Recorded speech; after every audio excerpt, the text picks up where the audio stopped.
नमस्कार दोस्तों, मैं ब्रजेश कुमार और आप देख रहे हैं लाइब्रेरी करियर, जहां लाइब्रेरी साइंस से जुड़ी हर नई, सही और विश्वसनीय जानकारी मिलती है। आज इस वीडियो में बात करने वाले हैं पुस्तकालय विज्ञान सहित नॉन टीचिंग के विभिन्न पद के बारे में। लाइब्रेरी साइंस में भी साइंटिस्ट असिस्टेंट यानी वैज्ञानिक सहायक के लिए आवेदन आमंत्रित है। क्वालिफिकेशन जो है साइंटिस्ट लेवल का है, तो आपको हो सकता है कि पसंद ना आए या बहुत सारे स्टूडेंट ऐसे हैं जो इस क्राइटेरिया से बाहर हो जाएंगे, जो क्वालिफ़िकेशन माँगा हुआ है। लेकिन कुछ स्टूडेंट ऐसे हैं, यानी बहुत सारे स्टूडेंट हैं जो इस क्राइटेरिया के एलिजिबल हैं और वो अप्लाई भी करेंगे। इसके साथ में जो है इन पदों के साथ में आपको हम बताएँगे सिलेक्शन प्रोसेस, रिटेन एग्जामिनेशन और लाइब्रेरी साइंस में आपको सिलेक्शन होने के बाद क्या-क्या कार्य करना पड़ेगा या कौन-सी ज़िम्मेदारी आपको मिलने वाली है। इसके लिए भी 1 मिनट का टाइम देकर मैं आपको बताऊँगा। तो सबसे पहले बात करें कि यह जो वैकेंसी है कहाँ पे आया है।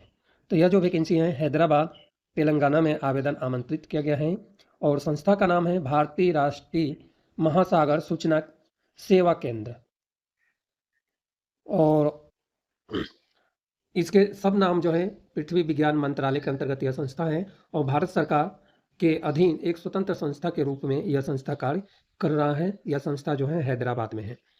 अप्लाई करने का लिंक यानी वीडियो के बारे में आपको या इस नोटिफिकेशन के बारे में आपको और भी ज़्यादा जानकारी चाहिए तो वेबसाइट का लिंक आपको वीडियो के डिस्क्रिप्शन में दे दिया गया है, वहाँ से आप डिटेल जानकारी ले सकते हैं। इसके अलावा जो है यह जो काम है निष्कोशिश जो परियोजना है, इसमें नियमित आधार पे कुछ पद हैं जो नियमित आधार पे आवेदन आमंत्रित हैं और कुछ पद हैं जो डेपुटेशन बेसिस पे आवेदन आमंत्रित हैं और नियमित का मीनिंग होता है सरकारी नौकरी।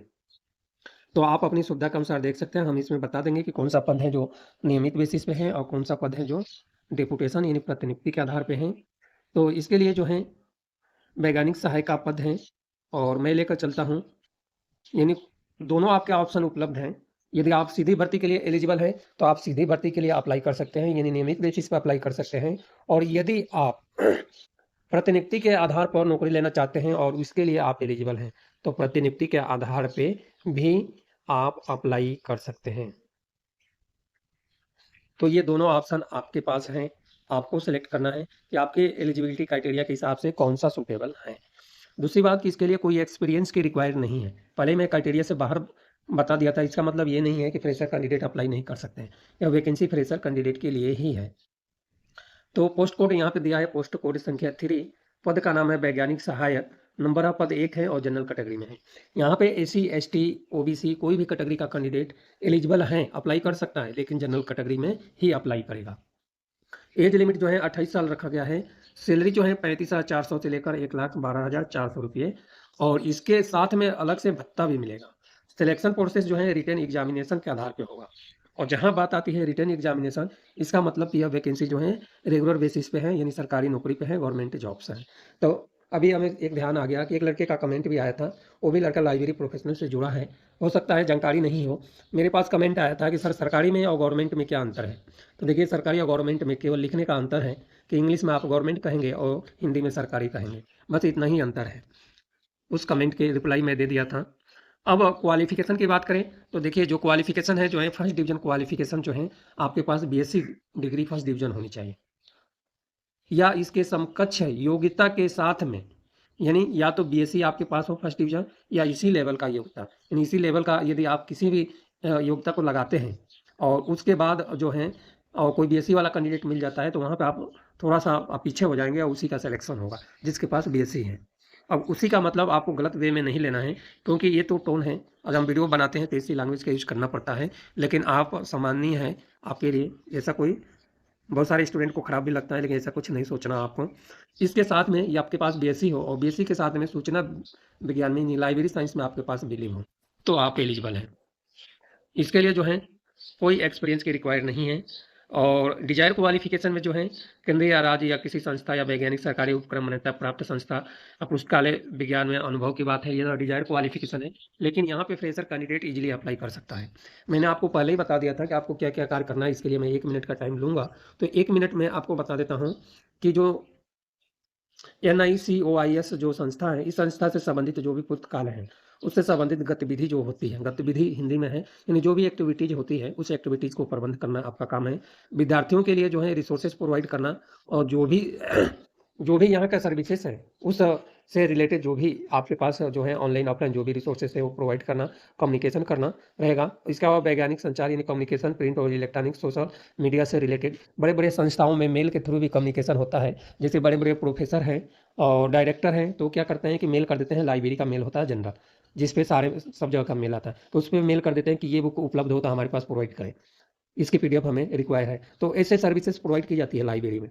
आईआईटी, आईआईएम जो भी साइंटिफिक संस्थाएँ हैं बड़े-बड़े, वहाँ पे ऐसी सर्विसेज प्रोवाइड की जाती है और ये कॉमन सर्विसेज है। इसलिए यहाँ पे भी यही सर्विस आपको ऑनलाइन भी प्रोवाइड करना पड़ेगा। इसके अलावा जो है कि कोई और भी सेवाएँ जैसे लोकप्रियकरण से रिलेटेड और आउटकरण से रिलेटेड यानी आउटरीच गतिविधि से रिलेटेड करना पड़ेगा। प्रिंट, इलेक्ट्रॉनिक, सोशल मीडिया के माध्यम से वैज्ञानिक गतिविधियों का प्रचार-प्रसार भी करना पड़ेगा और आईटी ओशियन प्रशिक्षण गतिविधि, कार्यशाला, वेबिनार आदि का संचालन भी करवाना पड़ सकता है और ओपन डे और निर्धारित तिथियों पर प्रयोगशालाओं के भ्रमण हेतु विद्यार्थियों, महाविद्यालयों और अन्य के साथ संपर्क भी स्थापित करना पड़ सकता है। समय-समय पर सौंपे जाने वाले अन्य कार्य भी करना पड़ सकता है। तो ये सब नॉर्मल काम है, ये सारे संस्थाओं में होता है। हम भी आईआईएम इंदौर में काम करते थे, तो ये सारे लोग मिलकर इस काम को सँभालते थे, कोई काम आती थी तो। तो इसलिए हर जगह रहता है, आपको भी इस लेवल का बनना चाहिए। पोस्ट कोड 4 में है जो वैज्ञानिक सी में है और यह जो पद है डेपुटेशन बेसिस पे है यानी प्रतिनियुक्ति के आधार पे। एज लिमिट है 56 साल और क्वालिफिकेशन में यही नियमित जो है नियमित सर्विस यानी रेगुलर सर्विस या सरकारी नौकरी। बिंदु संख्या दिया हुआ है कितना योग्यता, कितना अनुभव होना चाहिए। जो पे लेवल 10 के अनुसार आपके पास कम से कम 3 वर्ष का अनुभव माँगा हुआ है। और भी बहुत सारी डिटेल जानकारी है जो आपको चेक कर लेना है।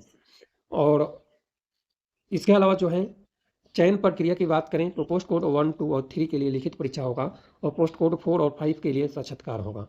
और प्रतिनियुक्ति की अवधि जो है 4 और 5 है, यानी पोस्ट कोड 4 और 5 के लिए है प्रतिनियुक्ति के लिए, जिसमें संतोषजनक कार्य निष्पादित करने पर ही आपको कार्य को आगे बढ़ाया जाएगा, अदरवाइज प्रतिनियुक्ति की अवधि समाप्त की जा सकती है।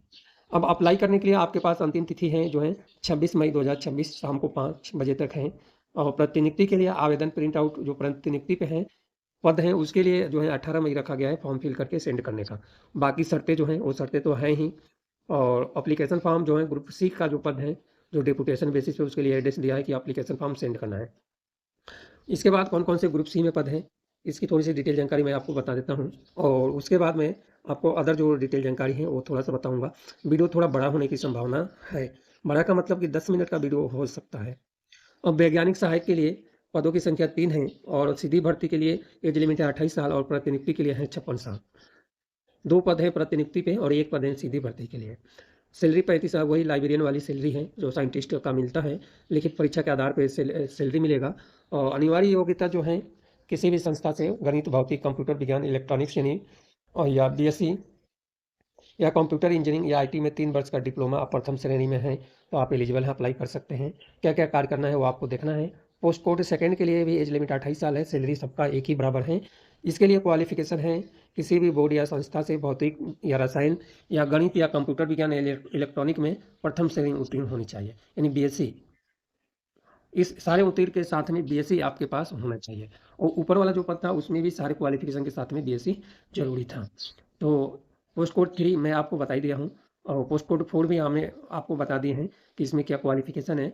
पोस्ट कोड जो 5 है इसकी हम थोड़ी सी बता देता हूँ। पोस्ट कोड 5 में वैज्ञानिक सी का है, 1 पद है, एज लिमिट 56 साल है और यह भी प्रतिनियुक्ति के आधार पर है। सैलरी है 67,700 से लेकर 2,08,700 रुपये। क्वालिफिकेशन की बात करें तो अर्ध सरकारी या स्वायत्त संगठन के अधिकारी जो है अप्लाई कर सकते हैं। अनिवार्य योग्यता बिंदु संख्या फर्स्ट और सेकेंड के साथ नियमित आधार पर होना चाहिए और सेकेंड और थर्ड के नियमित अनुसार जो है न्यूनतम जो है 3 वर्ष के अनुभव इसमें मांग रहा है। बाकी डिटेल जानकारी आपको चेक कर लेना है। अब हम आते हैं जनरल टर्म्स एंड कंडीशंस में।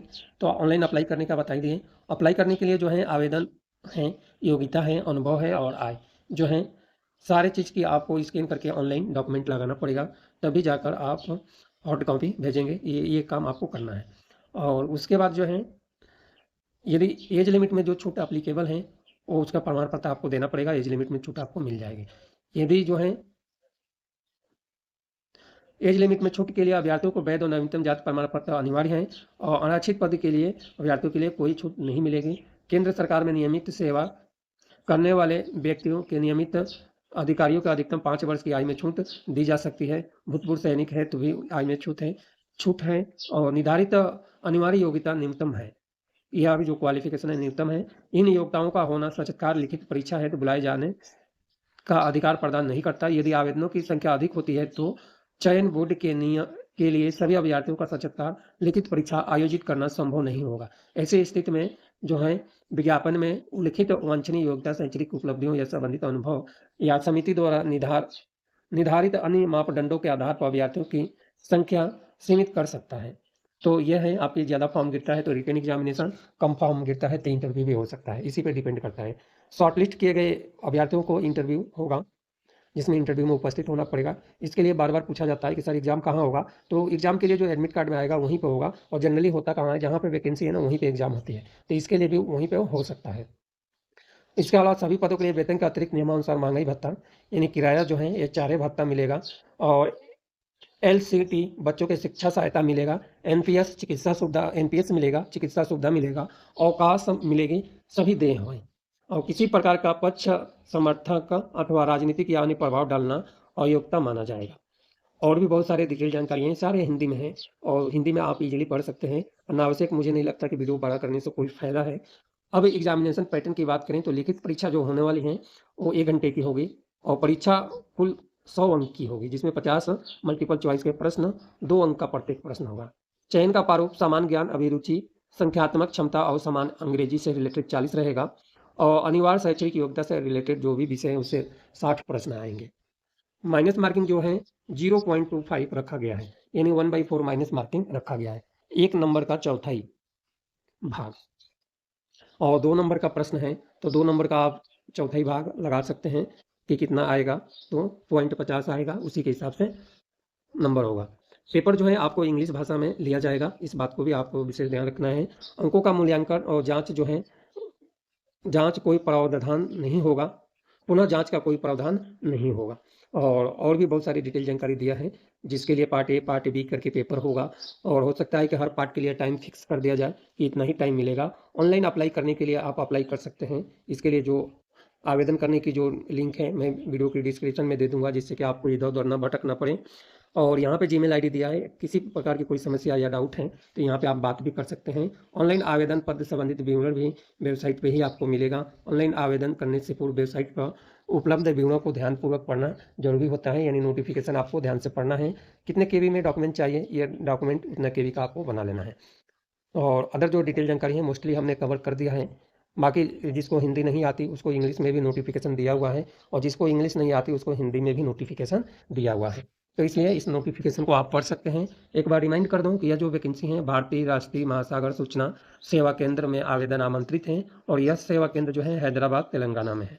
तो धन्यवाद, मिलते हैं अगले वीडियो में लाइब्रेरी करियर चैनल पर।